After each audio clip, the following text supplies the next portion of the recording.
Hi guys, ఒక మనిషి శ్వాస పీల్చుకోకుండా 30 నుంచి 90 సెకండ్ల వరకు ఉండగలడు.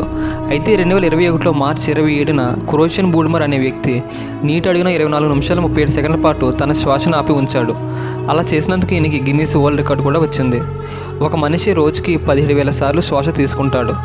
మన ఊపిరితిత్తులు కార్బన్ డైఆక్సైడ్ కోసం 4 నుంచి 5% ఆక్సిజన్ మార్చుకుంటాయి. మన ఊపిరితిత్తులు ప్రతిరోజు దాదాపు 6 లీటర్ల నీటిని వదులుతాయి. అయితే లంగ్స్ శరీరంలోని అతిపెద్ద వ్యర్థాలను తొలగించే ఇంజిన్.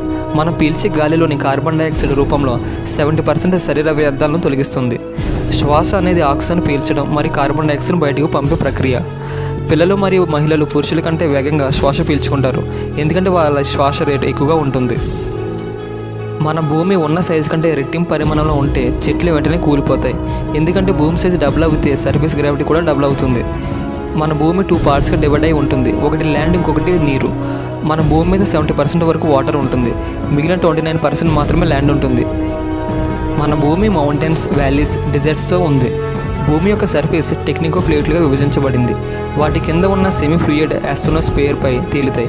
ఈ పలకల కదలిక భూకంపాలు, అగ్నిపర్వతకు దారితీస్తాయి.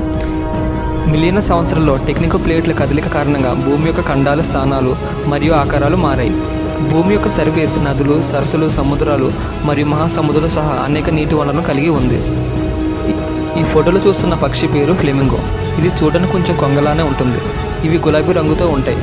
అయితే ఫ్లెమింగోలు గులాబీ రంగులో పుట్టవు. అవి నిజానికి బూడిద, తెలుపు ఈకలతో పుడతాయి. ఉప్పు నీరు రొయ్యలు మరియు నీలం ఆకుపచ్చ అలిగే ఆహారం ప్రారంభించిన తర్వాత మాత్రమే గులాబీ రంగులోకి మారతాయి. ఫ్లెమింగోలు గులాబీ రంగు ఈకలు శక్తివంతమైనవి. వాటి పొడవాటి మెడల వల్ల ఇవి ప్రసిద్ధి చెందాయి. ఫ్లెమింగోలు వలస పక్షులు. ఇవి చాలా దూరం ప్రయాణిస్తాయి. కొన్ని జాతులు ప్రతి సంవత్సరం వేల మైలు వలసపోతాయి.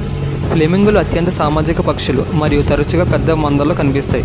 కొన్ని ఫ్లెమింగో జాతులు సమృద్ధిగా ఉన్నప్పటికీ మరికొన్ని మనం చేసే కాలుష్యం వల్ల వాటికి ఇబ్బందులు ఉన్నాయి. మన భూమి మీద 6 రకాల జాతులు ఫ్లెమింగోలు ఉన్నాయి. మన ప్రపంచవ్యాప్తంగా ఫ్లెమింగో జాతిని రక్షించడానికి పరిరక్షణ ప్రయత్నాలు జరుగుతున్నాయి. చంద్రుడిని సైజు తగ్గిపోతుందా? గత కొన్ని వందల మిలియన్ల సంవత్సరాల్లో సుమారు 50 మీటర్లు తగ్గిపోయాడు. మూనిక్విక్స్ అని పిలువబడే రహస్యమైన భూకంపాల వల్ల చంద్రుడిని సైజు తగ్గిపోతుందని శాస్త్రవేత్తలు చెబుతున్నారు. చంద్రుడు భూమి చుట్టూ సగటున 3,84,400 కిలోమీటర్లు తిరుగుతుంది. చంద్రుడు భూమి చుట్టూ ప్రదక్షిణ చేస్తున్నప్పుడు అమావాస్య నుండి పౌర్ణమి వరకు మళ్ళీ తిరిగి ప్రతి 29.5 రోజులకు ఒక చక్రాన్ని పూర్తి చేస్తూ వివిధ దశల్లో గుండా వెళుతుంది. భూమిలా కాకుండా చంద్రుడు ఎక్సోస్పియర్ అని పిలువబడే చాలా సన్నని వాతావరణం కలిగి ఉంటాడు. ఇది హీలియం, నియాన్ మరియు ఆర్గాన్ వంటి వాయువులను కలిగి ఉంటుంది. అయినప్పటికీ అక్కడ మానవ జీవితాన్ని కొనసాగించలేరు. చంద్రుని గ్రావిటీ శక్తి భూమి యొక్క 1/6 వంతు. ఈ తక్కువ గ్రావిటీ వల్ల ఆస్ట్రోనట్స్ చంద్రుడి పైన ఈజీగా తిరుగుతారు. చంద్రుని పగలు మరియు రాత్రి మధ్య తీవ్ర ఉష్ణోగ్రత ఉంటుంది. పగటి ఉష్ణోగ్రత 127 డిగ్రీల సెల్సియస్ ఉంటుంది. రాత్రి ఉష్ణోగ్రత దాదాపు -173 డిగ్రీ సెల్సియస్ వరకు పడిపోతాయి. 1972లో నాసా 12 మందిని చంద్రునిపైకి విజయవంతంగా పంపింది.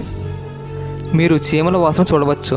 అవును, అనేక రకాల చీమలు కోపంగా ఉన్నప్పుడు, బెదిరింపులకు గురైనప్పుడు లేదా నలిగిపోయినప్పుడు బలమైన వాసన కలిగిన రసాయనాలను విడుదల చేస్తాయి. ట్రాప్ దేవట చీమలు చిరాకుగా ఉన్నప్పుడు చాక్లెట్ వాసనను విడుదల చేస్తాయి. చీమలు తమ కాలనీలో కమ్యూనికేట్ చేయడానికి మరియు నావిగేట్ చేయడానికి వివిధ రకాల రసాయన సంకేతాలను లేదా ఫెరోమోన్లను ఉపయోగిస్తాయి. చీమలు కదులుతున్నప్పుడు ఫెరోమోన్లతో కూడిన సువాసన ట్రైలను వదిలివేస్తాయి. ఈ వాసన దాని వెనకాల ఉన్న చీమలకి దారి చూపిస్తాయి. ఈ మార్గాలను ఇతర చీమలు కొన్ని నిమిషాల తర్వాత కూడా గుర్తించగలవు. చీమలు ఈ వాసన ఆధారంగా తమ సొంత కాలనీలోని వ్యక్తులను గుర్తించగలవు.